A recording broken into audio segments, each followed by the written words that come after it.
গাজায় 40,000 টন ত্রাণ পাঠিয়েছে তুরস্ক। এরদোগান। স্বাগত টুডে অ্যান্ড টুমোরো চ্যানেলের বিশেষ খবরে।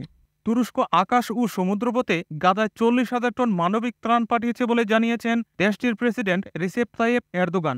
তিনি জানিয়েছেন, গাজায় প্রেরিত সহায়তার মধ্যে খাদ্য, পানি, চিকিৎসা সরঞ্জাম এবং বিভিন্ন ধরনের আশ্রয় সামগ্রীর পাশাপাশি 53টি অ্যাম্বুলেন্স, 1,551টি জেনারেটর, আইটি ফিল্ড হাসপাতাল এবং 3,000 তাঁবু রয়েছে।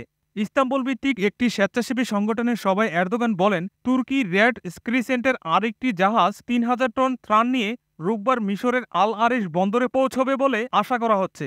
আর আমরা পবিত্র রমজান মাস জুড়ে এই সাহায্যের পরিমাণ আরও বাড়াবো। গাজার গণহত্যার প্রতিরোধে প্রায় 2 বিলিয়ন জনসংখ্যার মুসলিম বিশ্বের ব্যর্থতার জন্য দুঃখ প্রকাশ করেছেন এরদোগান। তিনি বলেন, ফিলিস্তিনি জনগণের প্রতি সত্যিকারের ভ্রাতৃত্বের দায়িত্ব পালনে ব্যর্থ হয়েছে মুসলিম বিশ্ব। গাজায় মানবতাবিরোধী অপরাধের কারণে ইসরায়েলের প্রধানমন্ত্রী বেনিয়ামিন নেতানিয়াহুকে হিটলার, মুসোলিনি এবং স্টেলিনের সঙ্গে তুলনা করেছেন তিনি। এরদোগান বলেন, 7 অক্টোবর থেকে গাজায় যা ঘটছে তা সহ্যের বাইরে চলে গেছে।